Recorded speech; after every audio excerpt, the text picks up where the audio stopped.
দলিল যার জমি তার এই আইনের বিধিমালা কিন্তু অতি শীঘ্রই পাশ হতে চলছে।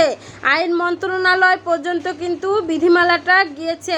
এখন এই আইনের ভূমি অপরাধ প্রতিরোধ ও প্রতিকার আইন 2023-এর 8 ধারা অনুসারে আপনি যদি দীর্ঘদিন যাবৎ বেদখল হয়ে থাকেন কোনো সম্পত্তি থেকে, তাহলে কিন্তু আপনার জমির সকল কাগজপত্র যদি ঠিক থাকে, আপনি কিন্তু শুধুমাত্র 3 মাসের মধ্যেই এই আইনের 8 ধারা অনুসারে নির্বাহী ম্যাজিস্ট্রেট বরাবর আবেদনের মাধ্যমে অনলি 3 মাসের মধ্যেই কিন্তু আপনি আপনার জমির দখল বুঝে পাবেন। এই যে এই ভূমি অপরাধ প্রতিরোধ ও প্রতিকার আইন 2023-এর 8 ধারা অনুসারে আপনাকে জমি 3 মাসের মধ্যে দখল পুনরুদ্ধার করতে হলে কিন্তু আপনার জমির দলিল থাকতে হবে এবং দলিল মূলে যদি সম্পত্তির মালিক হয়ে থাকেন তাহলে নামজারি খতিয়ান লাগবে এবং খাজনা খারিজের দাখিলা লাগবে। এবং আপনি যদি বংশানুক্রমিকভাবে সম্পত্তির মালিক হয়ে থাকেন সেক্ষেত্রে কিন্তু সিএস খতিয়ান, এইচএ খতিয়ান, আরএস খতিয়ান, বিআরএস খতিয়ান, লাস্ট রেকর্ডগুলো বংশানুক্রমিকভাবে আপনাদের নামে থাকতে হবে। তাহলে কিন্তু অনলি 3 মাসের মধ্যে এই আইনের আন্ডারে আবেদনের মাধ্যমে আপনারা দখল বুঝে পাবেন।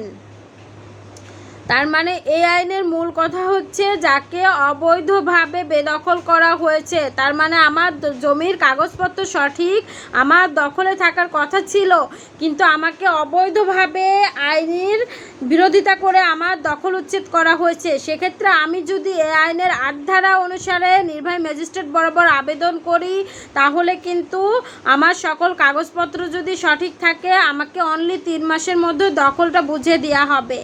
যারা বর্তমানে এই আইনের বিধিমালা পাশ না হওয়ার কারণে যারা দেওয়ানি আদালতে দখল পুনরুদ্ধারের মামলা করেছেন, অলরেডি 3 বছর, 2 বছর, 8-10 বছর কেটে গিয়েছে কিন্তু মামলা এখনও এতটা অগ্রসর হয়নি, তারা যদি এই আইনটি পাশ হয় তাহলে কিন্তু আপনার ওই আদালতকে বলতে পারবেন, জজ সাহেবকে আবেদন করতে পারবেন যে আমার এই মামলাটি আপনি নির্বাহী ম্যাজিস্ট্রেট বরাবর নতুন আইনের আন্ডারে ট্রান্সফার করেন, বদলি করেন, যেন আমি দ্রুততার সাথে এই আইনের ফলাফল পেতে পারি, রায় পেতে পারি।